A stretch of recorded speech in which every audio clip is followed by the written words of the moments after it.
5장. 그는 홀 밖으로 나가 그들에게 말했다. 내가 보기에 저 사람은 아무런 범죄도 저지르지 않았소. 그런데 왜 그를 사형에 처해야 한단 말이오. 그러나 대사제들은 자기들의 주장을 조금도 금하지 않았다. 그리고 예수가 많은 범죄를 저질렀고 백성들을 선동했으며 갈릴리아에서 시작하여 유대아 지방 전체에 이르기까지 모든 곳의 사람들에게 로마에 대한 반란은 선동했다고 소리쳤다. 이윽고 필라투스는 대사제들이 보는 앞에서 예수를 신문하기 시작했다. 그러나 예수는 자기에게 던져지는 질문이 오로지 조롱을 목적으로 하는 것이라고 보고는 아무런 대답도 하지 않았다. 그래서 필라투스가 예수에게 물었다. 저 사람들이 고발하는 너의 혐의를 듣지 못하는가? 왜 너 자신을 변호하지 않느냐? 그러나 예수는 입을 꾹 다문 채 단 한마디도 대꾸하지 않았다. 그래서 필라투스는 예수에 대해 매우 이상하게 여겼다. 한편 필라투스는 갈릴리아가 헤로데 왕의 고난에 놓인 지역이라는 사실이 머리에 떠오르자 저 사람이 갈릴리아 출신이라고 했소? 라고 물었다. 그들이 그렇습니다. 라고 대답했다. 그러자 필라투스는 대사제들에게 말했다. 그가 갈릴리아 출신이라면 당연히 헤로데의 고난 아래 놓여 있는 것이요. 그러니까 내가 단독으로 저 사람의 사형을 언도할 수 없으니 그를 헤로데에게 보내겠소. 마침 그때 헤로데는 예루살렘에 머물러 있었는데 필라투스는 그 일에서 손을 떼려고 예수를 헤로데에게 보냈다. 유대인들이 예수를 헤로데에게 끌고 갔을 때 헤로데는 예수를 직접 보게 되어 매우 기뻐했다. 그는 예수에 관해서 이야기를 많이 들었고 또한 예수가 어떤 사람인지 알고 싶어 하던 참이었다. 그래서 헤로데는 예수를 가까이 부른 다음 자기가 알고 싶어 하던 모든 것에 관해서 질문하기 시작했다. 그러나 예수는 대답을 전혀 하지 않았다. 한편 대사제들과 유대인들의 전통법을 가르치는 선생들은 얼마 전에 필라투스 앞에서 그랬던 것처럼 헤로데 앞에서도 예수를 매우 심하게 고발하는가 하면 그가 폭동을 일으키는 자라고 비난하기도 했다. 그런데 헤로데는 예수를 하찮은 백성의 하나로 보았다. 그래서 예수를 조롱할 목적으로 그에게 붉은 옷을 입혀 필라투스에게 돌려보내라고 명령했다. 또한 헤로데는 필라투스가 예수를 자기에게 보내 재판을 받도록 하여 자기의 권한을 존중해 준 것을 기쁘게 여겼고 그때까지는 사이가 별로 좋지 않았던 헤로데와 필라투스는 바로 그 일 때문에 그 후 친구 사이가 되었다. 네. 톨스토이 복음서의 마지막 부분은 예수님의 십자가 사건을 중심으로 해서 마무리가 되어 가고 있는데 전체적인 배경들은 알겠죠? 크게는 유대인들이 고발한 예수, 그 다음에 거기에서 법정 재판관으로 나온 빌라도, 그 빌라도가 자기 고난 영역에서 자기 책임을 다른 쪽으로 넘기기 위해서 헤로데의 고난권으로 넘기면서 헤로데와 마주치는 장면들이 나오죠. 여기서 예수의 반응은 그들이 예수를 조롱하려는 목적으로 질문하는 모든 일에 대해서 입 다물었다. 요즘에 얘기하면 뭐예요? 묵비권을 행사했다. 그 묵비권을 보통 양구라고 그래. 양구. 입을 열지 않았다. 양구. 양구의 반대말이 개구죠. 개구. 입을 열었다. 그런데 진리는 입으로 설파하는 것이 아니기 때문에 예수님의 입을 다물었다는 말은 무슨 뜻이냐면 침묵했다. 왜냐하면 침묵이 곧 진리를 증언하는 유일한 방법이기 때문에 그렇다. 그런 거예요. 소리 없는 소리, 느낌 없는 느낌, 그리고 알미 없는 암, 내용 없는 이것, 위치 없는 참 사람, 이것을 언어로 설명하거나 이것을 이해시키거나 이것을 실제로 뭐라고 설명하는 순간 그것을 진리에 대한 발심이 전혀 없는 사람에게 진리는 설명될 수 없는 거예요. 그러니까 말로 진리를 설명할 수 있으려면 그가 진리에 대한 적어도 관심이 있어야 그것을 말로 설명할 수 있는 거죠. 실제로 예수님의 예수 복음의 핵심은 뭐냐면 다름이 아니라 아버지와 아들은 성령 안에서 하나다. 이게 예수 복음이에요. 하느님 아버지의 생명이 눈에 보이는 세상을 통해서 온통 드러났다는 사실이 성령을 통해서 보면 정확하게 보인다. 이런 거예요. 눈에 보이는 세상 전체는 아버지의 생명이 드러난 것이다. 이게 바로 예수 복음의 핵심이어서 삶 전체가 진리요, 삶 전체가 하느님의 생명으로 펼쳐지고 있다. 이것뿐이잖아요. 네가 그리스도냐? 네가 왕이냐? 그랬을 때 그렇다. 내가 바로 그리스도요, 내가 바로 왕이다. 그렇다고 해서 하느님을 또는 진리를 특별한 어떤 경험으로 설정한 유대인들에게 있어서는 도무지 감당할 수 없을 뿐만 아니라 그건 하느님을 모독한 죄라고 보았을 뿐만 아니라 그것을 하느님을 모독한 죄로서 예수를 죽일 방법은 자기들 스스로 없으니까 거기다 뭘 집어넣어? 백성들을 선동한 선동죄. 두 번째로는 갈릴리아에서 유대 전체를 선동해서 로마 제국 전체를 혼란으로 빠뜨리게 한 내란죄. 내란죄로 예수를 고발한 거예요. 내란죄. 이렇게 고발해서 예수를 빌라도 법정에 세웠을 때 빌라도가 이렇게 얘기하죠. 나는 예수에게서 아무런 범죄도 내가 보기에 저 사람은 아무런 범죄도 저지르지 않았다. 그런데 왜 그를 사형에 처해야 한단 말이냐라고 유대인들에게 다시 물어보는 거예요. 그러니까 실제로 빌라도는 예수와 상관없는 사람이기 때문에 관계가 없는 사람이기 때문에 객관적으로 볼 줄 아는 사람이잖아요.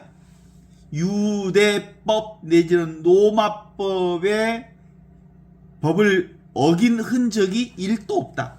그런데 왜 저를 사형에 넘기려고 하느냐라고 하는 게 빌라도의 관점이었습니다. 그러니까 이제 빌라도는 로마법에 의해서 우리는 예수를 죄를 물을 수가 없다. 근데 너희들이 예수를 죄인으로 보는 이유는 뭐냐? 그러면 유대인들과 대사제들에게 있어서는 신성모독죄예요.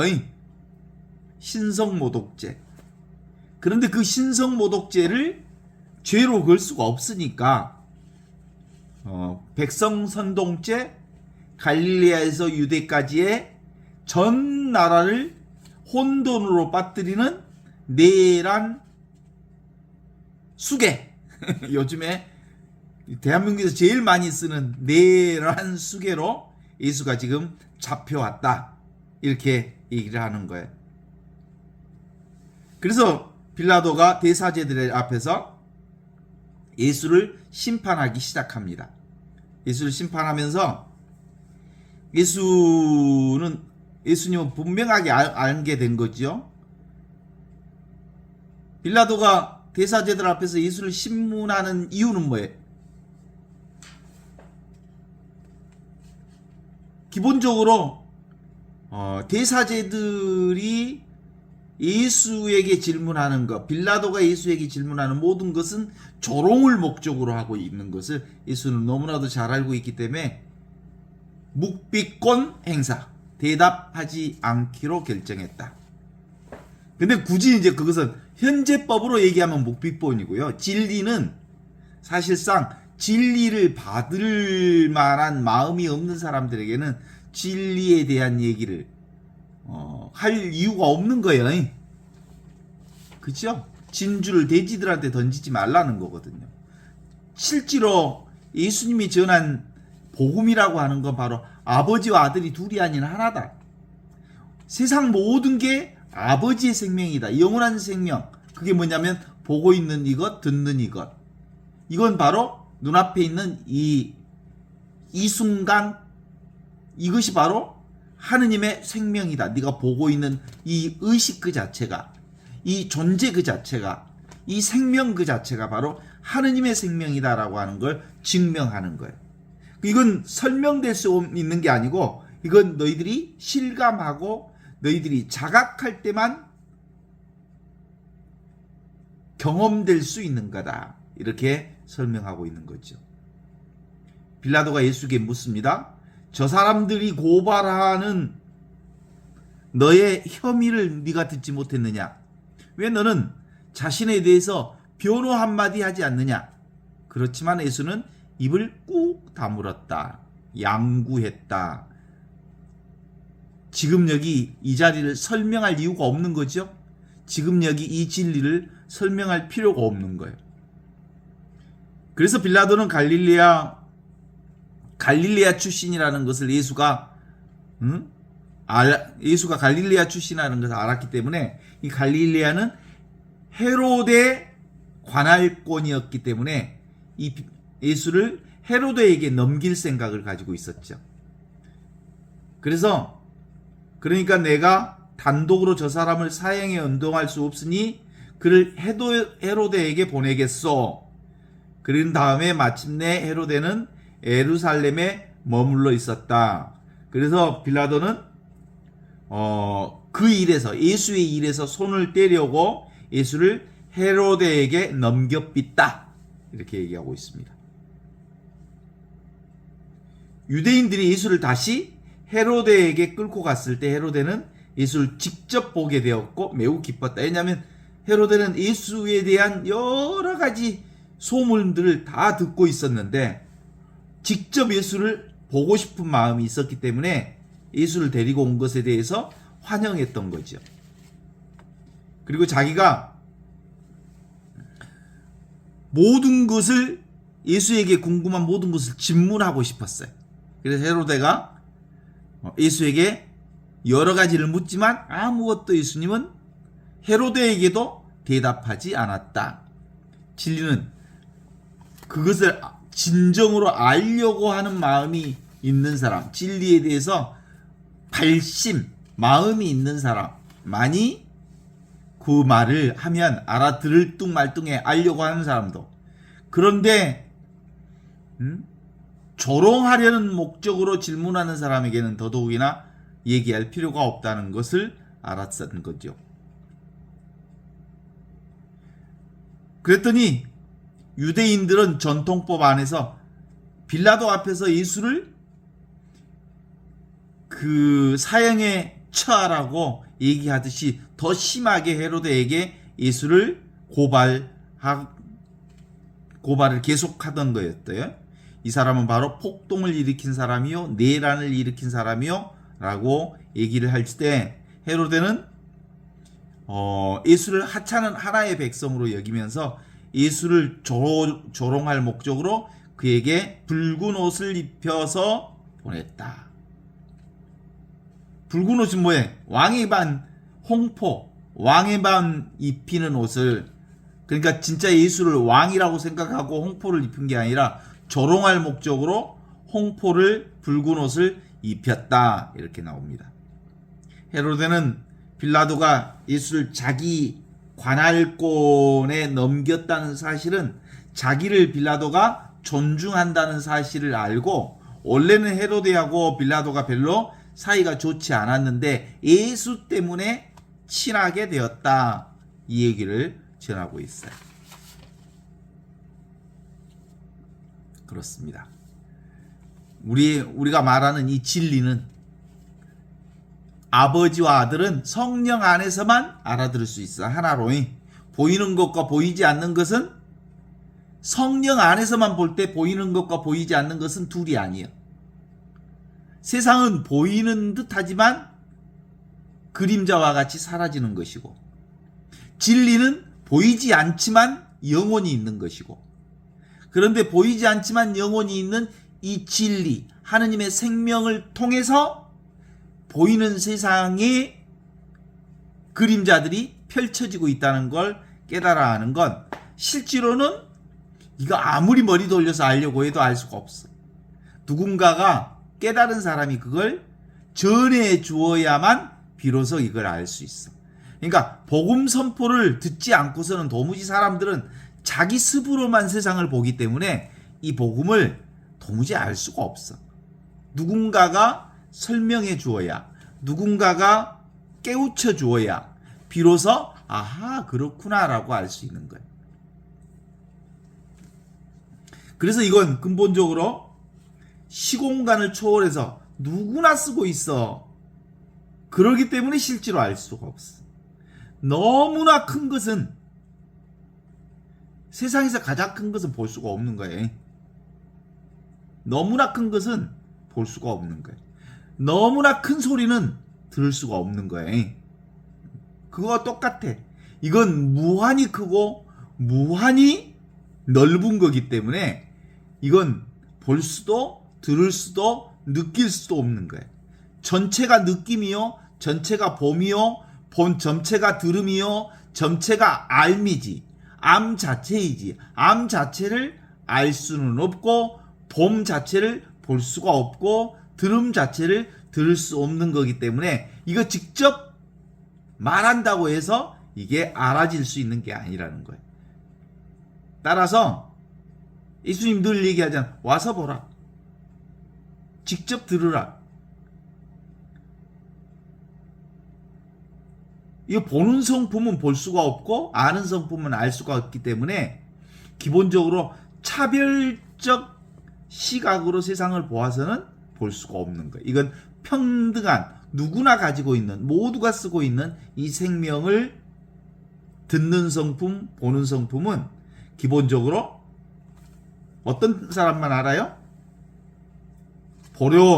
보려는 마음이 있지만 그것이 무엇을 찾으려면, 보려는 그것을 찾으려는 사람이 있으면, 마음이 있으면 볼 수가 없어요.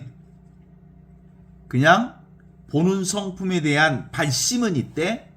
그것을 실제로 침묵할 때, 스톱할 때, 모든 것을 멈출 때, 그래서 전체가 이것인 줄 아는 것이기 때문에 그렇습니다. 우리 얘기가 나오잖아요. 심청전 얘기가 생각이 나. 심청전에 그 효녀 심청이가 아버지의 눈을 뜨기 위해 공양미 300석의 몸을 팔았죠. 그죠? 그러니까 공양미 300석의 몸을 팔아서 몸을 던졌지만 눈을 떴어 안 떴어? 그건 뭐예요? 바라는 마음 때문에 눈을 못 뜬 거예요. 바라는 마음을 가지고는 진리를 못 본다 이 말이에요.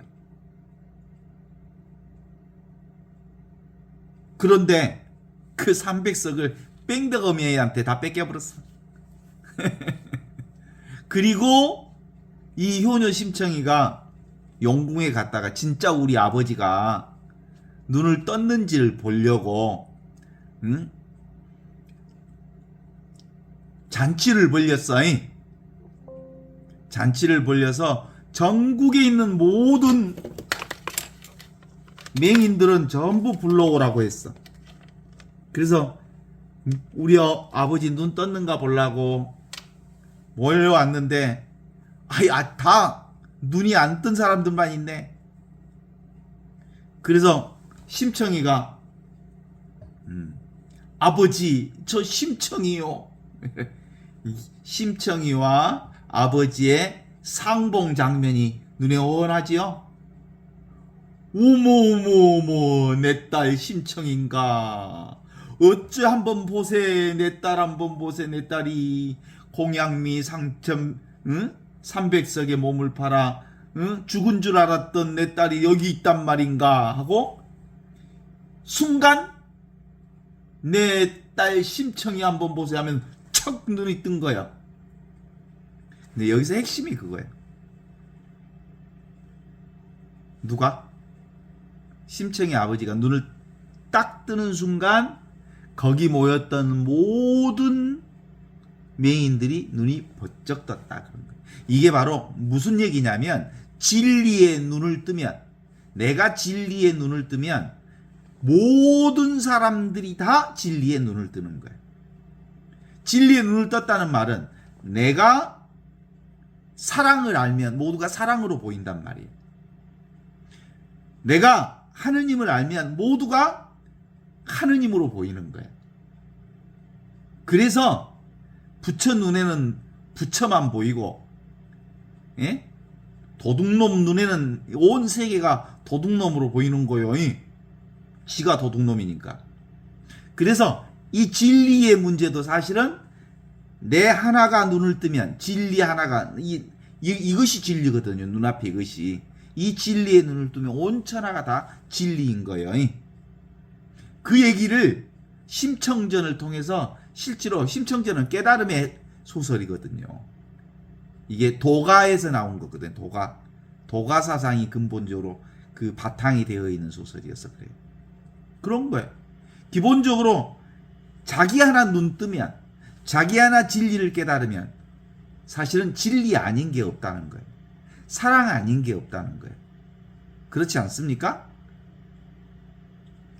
영원한 생명 아닌 게 없다. 모든 것이 지금 눈앞에 여기서 드러나는 것이지.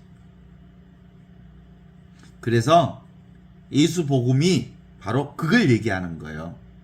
예수 복음은 성령의 눈을 뜨면 온 천하가 다 아버지의 생명이다라는 것을 보여주는 복음이 바로 예수 복음이요. 알겠지라니. 종말론적 신앙이라고 하는 것은 종국에 가서 하느님을 맞대해서 완전히 하느님을 눈으로 맛보듯이 지금 이미 그 하느님을 여기서 볼 수 있다는 소식을 예수 그리스도를 통해서 선포된 종교가 그리스도교 종교라는 거예요.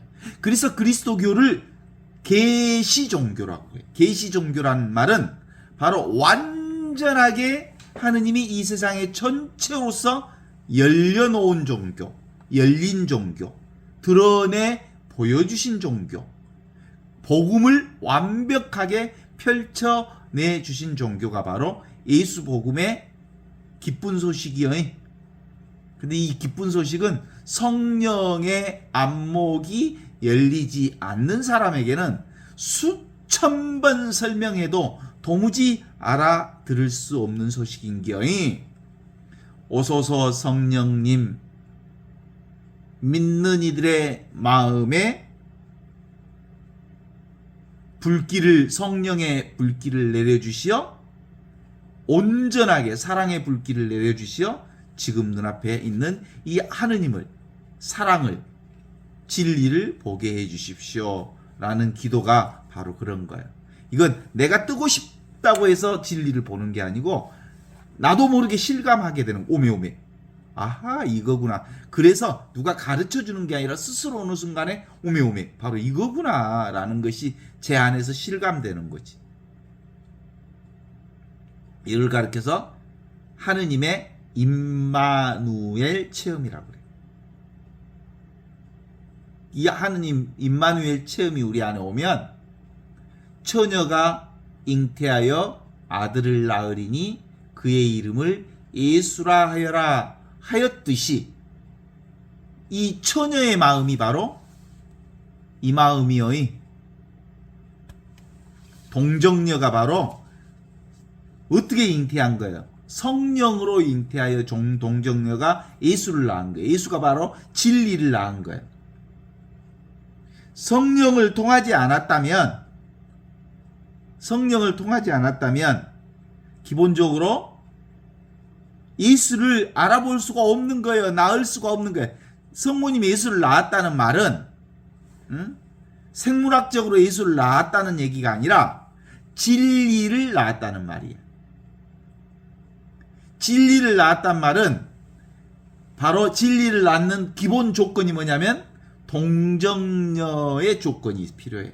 동정녀는 자기 생각이나 자기의 아집이 전혀 없는 상태, 이게 바로 동정 상태를 얘기하는 거예요. 그러면 그 생각이 어디 있어? 지금 여기 이 순간에 온전히 마음을 둔 상태가 무슨 순간? 동정 상태인 거예요.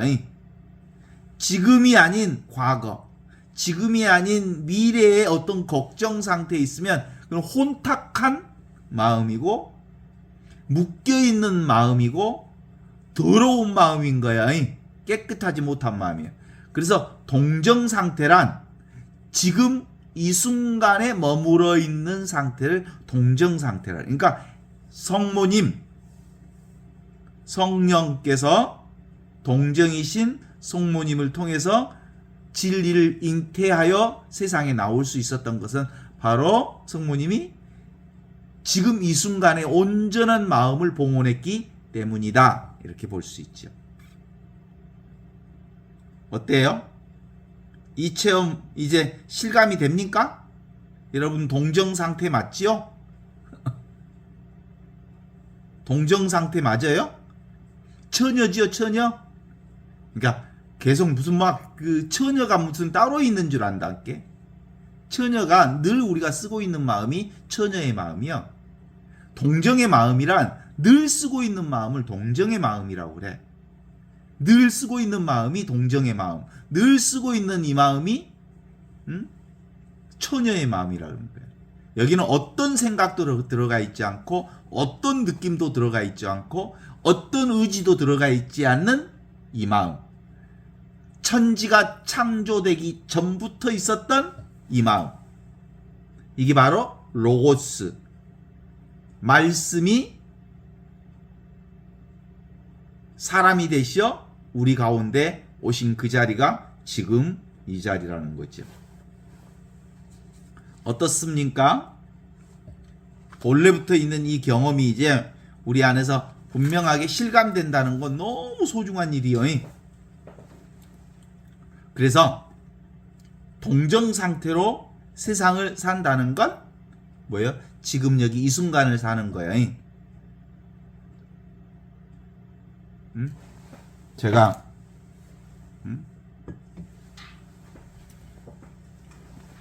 요걸 한번 뺑 쳐볼게요. 들리지요?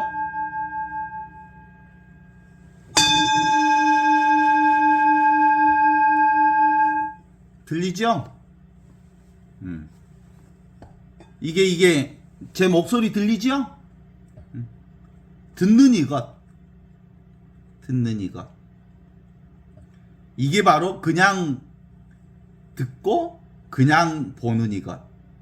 이것이 기본적으로 전지전능한 동정자리란 말이에요.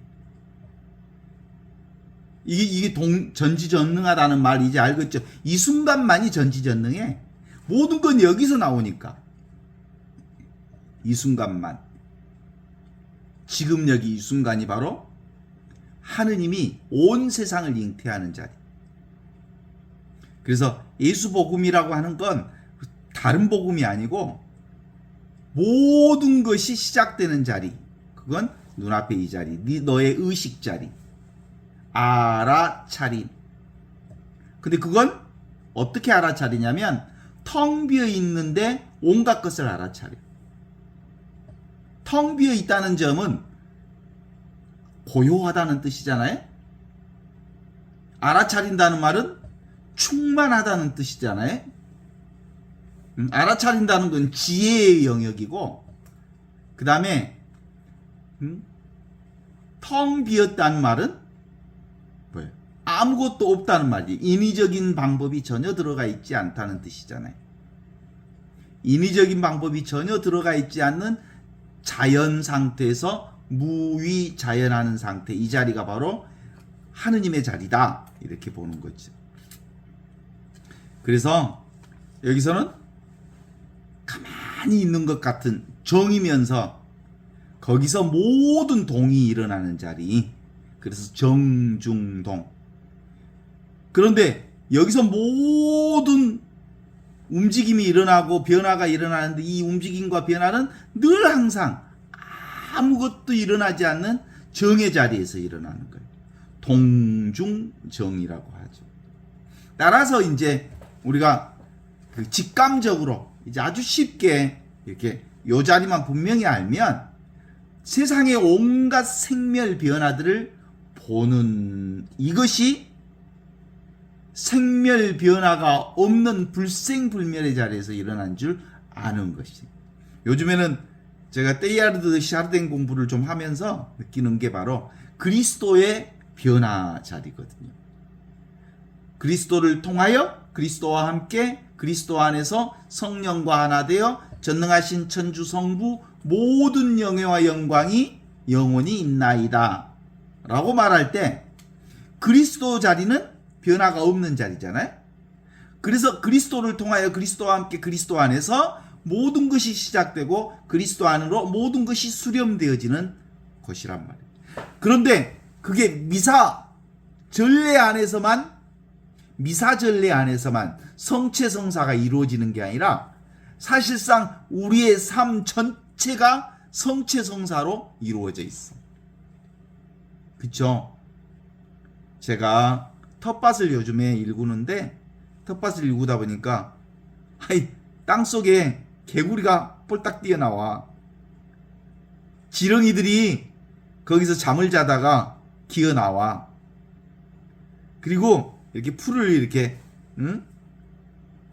파서 이렇게 부드럽게 만드는 과정들을 이제 땅 만들기를 해가는 과정이잖아요. 뭐요? 땅의 온갖 변화를 경험하잖아요. 흙냄새도 얼마나 좋은지 몰라요. 사실은 이제 장갑을 끼고 하기는 하지만 흙냄새도 나고, 그리고 흙을 만지고, 또 느낌이 온갖 변화가 어디서 드러나는 변화들이, 변화 없는 자리에서 개구리가 튀어나오고 지렁이가 움직이고, 그리고 봄의 변화들을 경험하고 있는데, 그게 바로 그리스도의 변화를 경험하는 자리거든요. 텃밭을 만드는 과정이 그리스도의 변화를 경험하는 자리니까 뭐예요? 그게 바로 미사 아닙니까? 성체성사 아닙니까? 그리스도의 거룩한 변화를 경험하고 있었단 말이에요. 텃밭을 일구는 과정에서. 그러면 텃밭을 일구는 과정에서만 그리스도의 변화를 우리가 경험합니까? 인간관계를 가지면서 그 사람의 얼굴의 변화, 관계의 변화, 그리고 온갖 분위기의 변화를 우리가 경험하잖아요. 그 모든 변화는 어디서 경험되는 거냐면 변화 없는 자리에서 변화를 경험하니까, 그것도 역시 그리스도의 성체성사의 변화를 경험하는 자리죠. 관계의 변화, 감정의 변화, 그리고 일 과정에서의 성과의 변화, 인간관계의 변화, 그리고 세상의 변화, 나라의 변화, 정치의 변화, 문화의 변화, 모든 변화는 변화 없는 자리를 통해서 변화를 경험하고 있으니까 세상 전체가, 삶 전체가 그리스도의 성체성사를 이루고 있는 과정이다, 이렇게 말할 수 있죠. 삶 전체가 미사다, 이렇게 말할 수 있죠. 테일하르드 샤르댕이 세상이 드리는 미사를 그렇게 경험한 것은 철학자 화이트헤드의 과정 철학의 영향을 꽤 많이 받았어요. 그러니까 과정에 있는 거예요. 변화의 과정에 있는 거예요. 그걸 본 거예요. 진화의 과정에 있는 거예요, 세상이. 움직임의 과정에 있는 거예요. 변화의 과정, 움직임의 과정, 순간 찰나마다 끊임없는 변화 속에 있다는 걸 알아차린 거예요. 그 끊임없는 변화는 변화 없는 자리, 그리스도의 자리. 과학자들에게 설명할 때는 그게 바로 오메가 포인트를 통해서 그 변화를 경험하고 있다. 이런 얘기를 함으로써 그 변화가 바로 변화 없는 자리인 우리가 보는 이 자리. 이게 바로 온 천하가 매일 매 순간 성체성사를 이루고 있는 거다. 동의하시죠? 그냥 가톨릭 교회의 미사 전례 속에서만 성체성사가 이루어진 줄 알았더니 그게 아니고 온 천하가 매 순간마다 성체성사를 이루고 있다는 사실을 경험한 거죠. 이게 특별히 그 테일하르드 샤르댕은 제1차 세계대전 과정에서 이렇게 전쟁에 참여하면서 사제가 매일 미사 한 대씩을 봉헌해야 하는 자신의 의무를 다할 수 없는 것에 대한 여러 가지 아쉬움이 있었는데 실제로 자연을 그리고 삶의 현상을 정확하게 보니까 삶 전체가 미사라는 것을 발견하고 그게 세상이 드리는 미사다라는 점을 강조하고 있었다고 볼 수 있죠. 그런 점에 있어서 늘 우리가 보고 듣고 느끼고 하는 이 그리스도 영원하고 무한하고 절대 불변인 그리스도를 통해서만이 우리가 온갖 세상의 변화를 보고 듣고 느끼고 할 수 있다는 거잖아요. 그래서 보는 이 의식, 보는 이 존재, 이것이 바로 늘 하느님의 지극한 축복을 드러내고 있다. 이렇게 얘기하는 거예요. 그래서 지금 이 순간에 작용하는 것, 이것이 뭐예요? 그리스도요, 그리스도인 나의 의식. 내 의식이 바로 그리스도라니까? 지금 눈앞에 있는 이 의식이. 이 의식만 제대로 알면 생멸 변화하는 모든 것들이 사실은 그림자라는 걸 알아.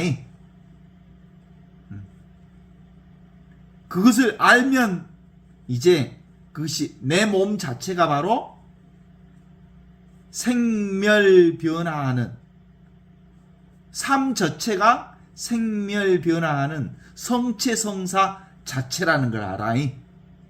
온 천하가 변화 덩어리야. 변화 덩어리는 변화 없는 이 자리에서 이루어지는 변화 덩어리. 사랑 덩어리지. 이제는 그게 분명해지면 이제는 그걸 쓸 수 있어. 용무생사라고 그래. 변화를 쓸 수 있는 거야. 이게 이제 사랑을 실천할 수 있는 거야. 이게 뭐예요? 우리는 사랑으로 태어났잖아요. 사랑하면서 살고 있잖아요. 사랑을 위하여 살고 있잖아요. 사랑 과정에 있잖아요. 사랑을 느끼고 있잖아요. 그리고 이 사랑이 삶의 목표이잖아요. 눈앞에 있는 이것이 바로 전부예요, 전부. 사랑이 전부지. 오늘 그 톨스토이의 사람은 무엇으로 사는가 라고 하는 것에 세 가지 질문이 있어. 세 가지 질문. 사람의 마음은 무엇인가? 그리고 사람은 무엇을 소유할 수 없는가? 가져갈 수 없는가? 지킬 수 없는가? 라는 거죠. 세 번째 질문이 사람은 무엇으로 사는가? 라는 이 세 가지 질문인데 실제로는 마음이 뭐냐? 그러면 이것이 마음이요. 눈앞에 있는 이게 마음이요. 눈앞에 있는 이게 사랑이요. 그죠? 눈앞에 있는 이게 사랑이고 마음인데 이게 뭐예요? 우리 동양 쪽에서는 뭐예요? 이것보다 그 공감 능력이라 그래. 공감 능력, 사랑. 이게 도둑놈이 남의 집 물건을 훔치고 이렇게 뭘 들고 가다가도, 응? 아주 나쁜 놈이, 응? 남의 집 물건을 훔치고 가다가도 고랑에 아이가 넘어져서 죽어가고 있으면 그 작물을 땅에다 내려놓고 아이 살리고 가게 돼 있어. 죽어가는 아이를 그냥 못 본 채 가지 못해. 왜 그러겠어? 그게 바로 누구에게나 다 가지고 있는 이 공감 능력, 연민하는 마음. 보통 이제 성경에는 그걸 뭐라고 해요? 불쌍히 여기는 마음. 예수님이 늘 기적을 행하면서 하셨던 말이, 저 환자가, 저 절름발이가 불쌍하게 보여서, 이게 연민하는 마음이에요. 누구나 가지고 있는 마음. 이게 공감 능력이라 그래. 왜냐하면 모두가 다 이 한 생명으로 살고 있거든. 이게 뭐예요? 지금 여기 이것, 눈앞에 이것, 보는 이것, 듣는 이것이 같은 생명이에요. 너나 나나 똑같은 생명으로 살고 있기 때문에 누군가가 옆에서 죽어가는데 모른 척하고 가는 연놈들이 있기는 있어. 그런 걸 뭐라고 그래? 사이코패스라 그래. 전혀 공감 능력이 제로인 인간들. 그런 것들이 그 국민 가슴에 총뿌리를 대고 총을 겨눈 자들. 그런 자들이 사이코패스 아니에요? 어떻게 자기 백성들, 자기 국민들 가슴에 총뿌리를 내댄단 말이에요. 응? 정의구현 사재단을 필두로 하여 그 눈에 가시 같은 놈들 전부 뭐 한다고? 수거 대상으로 해서 저기 연평도 바다에다 빠뜨려 본다 그랬잖아. 그것들이 뭐 어떤 놈들이요? 공감 능력 제로. 사이코패스들이 사실은 계엄한 거 아니야? 그런 거죠. 이게 없으니까 그래. 이게 없으니까. 사람의 마음이 뭔가? 이거다, 이거. 공감 능력이다. 두 번째로 질문이 뭐냐면, 사람은 무엇을 가져갈 수 없는가? 앞일을 볼 수가 없어. 뒷일을 볼 수가 없고. 그게 뭐예요? 지금 이 순간은 가져갈 수가 없어. 소유할 수가 없는 거야. 이 생명은. 지금 눈앞에 있는 이건 누구도 소유할 수가 없어. 공동의 거요. 죽을 때 가져갈 수 있는 것도 아니요. 그죠? 지가 언제 죽을지도 몰라. 그죠? 그 다음에 마지막으로, 사람은 무엇으로 사는가? 이것으로 산다. 이것이 뭐예요? 사랑이라고 그러기도 해. 그러니까 똑같은 거야. 첫 번째 질문도, 두 번째 질문도, 세 번째 질문도 다 똑같은 답이야. 눈앞에 이거. 이것이 무엇으로 사람의 마음이 뭐냐? 이거다. 무엇을 가져갈 수 없느냐? 이거다. 응? 무엇으로 사느냐? 그러면 이거다. 눈앞에 있는 이거. 누구나 가지고 있는 것. 모두가 쓰고 있는 것. 이 얘기를 드리고 있는 거죠. 그러면 그걸 뭐라고 합니까? 이걸 Natural State of Being. 너무너무 자연스러운 거예요. 존재의 가장 자연스러운 상태가 바로 이거예요. 누구나 쓰고 있는 거기 때문에. 이거 안 가지고 있는 사람 없어. 누구나 다 이것 때문에 살아. 이것으로 살아. 이게 바로 사랑이야. 사랑은 가장 자연스러운 거예요. 그렇지 않습니까? 우리 고린토전서 13장에 나오잖아.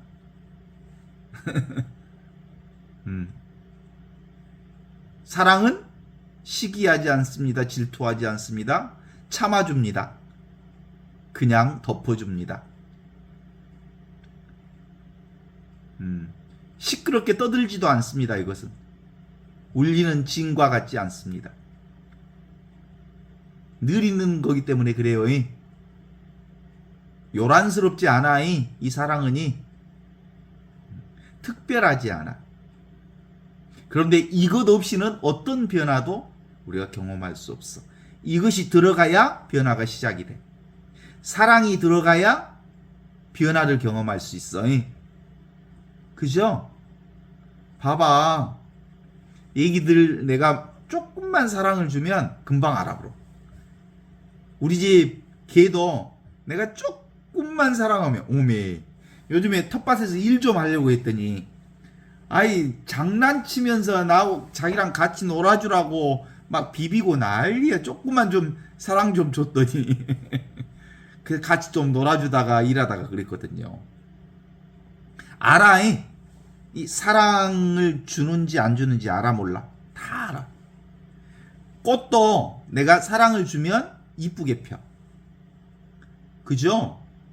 마음을 주면 물 색깔도 육각형 형태가 바뀐다 그러잖아. 물도 응? 물들어 미운 물, 더러운 물 그렇게 하면 그 형태가 흐트러진다고 그러잖아. 사랑이 들어가면 뭐예요? 가장 자연스러운 변화를 경험할 수 있어요.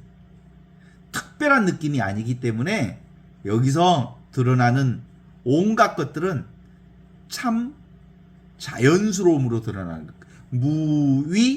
무위자연. 내가 사실은 생각하지 않으면, 내가 빛을 비추지 않으면, 내가 의식하지 않으면, 내가 분별하지 않으면 아무것도 일어나지 않아요. 오늘도 뭔 얘기하다 보면 그래. 무슨 트라우마가, 삶의 트라우마가 있을 때 어떻게 해결해야 됩니까? 그랬더니 트라우마라고 하는 것이 사실상 있어 없어? 인간의 생각이 만들어낸 과거의 기억을 자기가 움켜쥐고 있으니까 트라우마잖아요. 원래 없는 거야. 원래 없는 것을, 과거 것을 현재로 소환해가지고 그 소환된 기억을 부둥고 있으니까 그것이 트라우마로, 과거의 상처로 작용하는 거지. 실제로는 없는 거예요. 트라우마 있어 없어? 있다고 생각한 사람은 있어. 근데 실제로 그건 있지 않다. 그건 사실이 아니다. 그림자에 불과하다. 그림자 게임에 우리가 넘어가지만 않으면, 그림자에 속지 않으면 그 트라우마로부터 우리가 자유로울 수 있죠. 어떻습니까? 그래서 오늘 예수님이 빌라도의 손에 넘어가서 다시 헤로데로 넘어가서 헤로데의 얘기까지 침묵해. 침묵하는 이유가 뭐예요? 진리는 너희처럼 조롱하려고 하는 사람들에게는 진리를 설명할 수가 없다.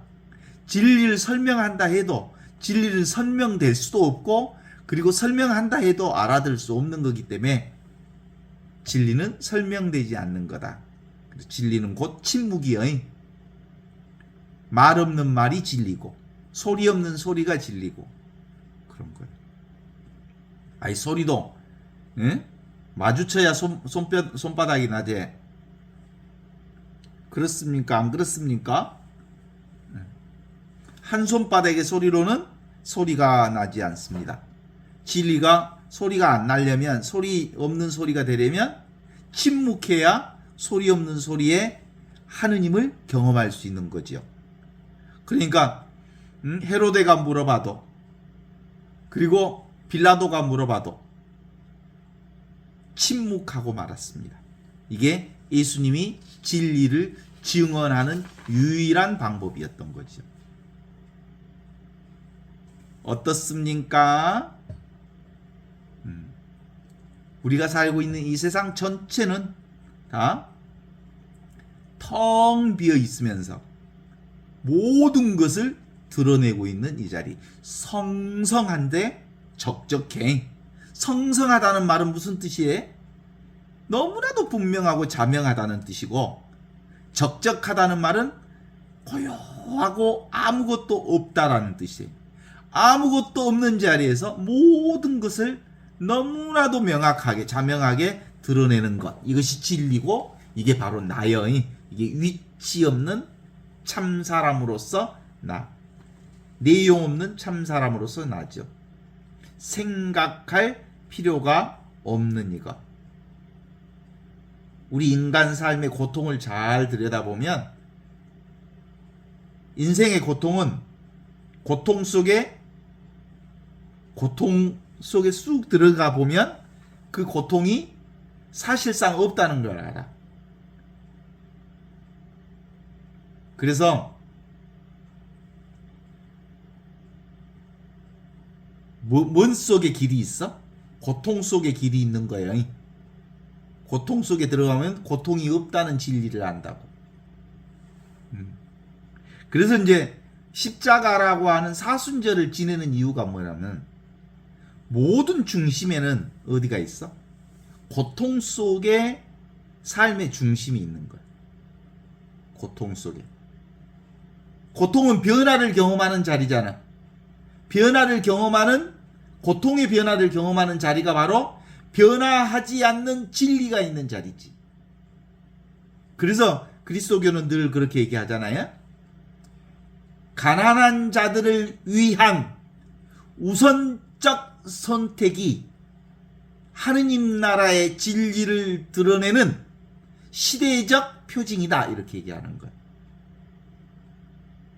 아픔이 있는 곳에 하느님이 함께 계시고, 아픔이 있는 그 자리가 바로 나눔의 자리이고, 아픔이 있는 그 자리가 바로 사랑이 가장 필요한 자리이고, 고통이 있는 그 자리가 바로 하느님이 살아 숨쉬는 자리이기 때문에 하느님의 가장 중심 자리는 고통의 자리인 거예요.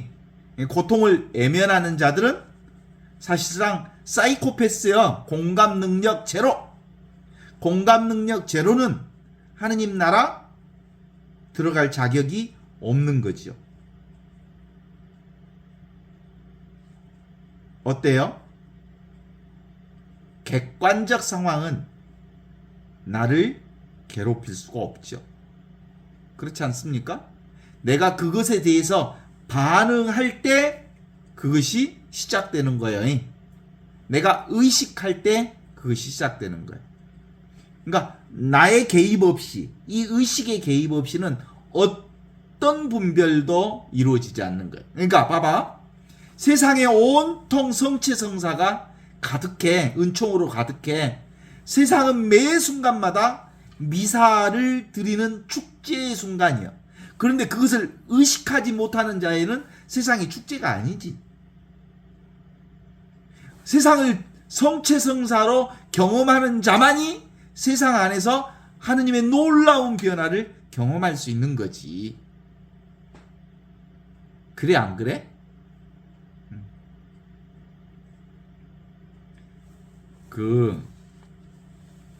어떤 시골에 계신 어머니께서 큰아들이 그 병원에서 그 암 진단을 받으러 갔다는데 전화가 왔어. 작은 아들한테 전화가 왔고, 큰아들이 어머니, 응? 어머니만 알고 계세요? 그러면서 그 암 말기 시한부 판정을 받았다고 그러는데 어머니만 알고 계세요. 그래서 이제 그랬더니 난리가 났지 않겠어요? 그죠? 우와요. 특히 어머니들은 큰아들이 자기 인생의 전부잖아. 그리고 이제 우리 아들 이제 가게 생겼다고 울고불고 난리가 났어. 그래서 저녁 내 울고 있었는데 다음날 아침 병원에서 전화가 왔대. 어제 의사들이 차트를 잘못 봐갖고 남의 차트를 보고 말기 판정을 내렸는데 사실은 그 차트를 잘못 본 거라고 교체해줬어. 그랬더니 그렇게 울고불고 난리던 어메가 드디어 지옥에서 천국으로 바뀌어져서 우리 아들 살게 됐다고. 사실은 변화가 있어 없어? 아무 변화가 없는데 천국과 지옥을 경험한 어머니에게는 무엇이 그 어머니를 천국과 지옥의 변화로 만들었어? 그 의식, 분별의식, 생각이 그렇게 만든 거예요. 사실은 생각이 없으면 아무 일이 없는 거예요. 그러니까 기본적으로 어떤 소식을 우리가 경험하고 있느냐가 중요한 거예요. 그러니까 의식이 전부요. 의식이 어떤 생각을 가지고 있느냐, 어떤 의식을 가지고 있느냐, 이런 거죠. 우리는 근본적으로 늘 이것으로 살아해. 이 의식이 뭐예요? 빛이야, 빛. 일루미네이션. 이 빛이 세상을 창조하는 거예요. 이 빛이 원래부터 있는 빛이어서 이걸 로고스라 그래. 한처음 말씀이 있는 거다, 이런 거죠. 사순절은 그리스도교에서 늘 뭐라고 하는 계절이에요? 예수님께서 네 꼬라지를 보라 그래. 회개하라. 네 꼬라지를 봐라. 네 꼬라지가 뭐예요? 나 자신을 보라는 거예요. 나 자신이 바로 하느님의 생명과 둘이 아니라는 것을 깨달아라, 이런 거죠. 보는 놈을 보아라, 이런 거죠.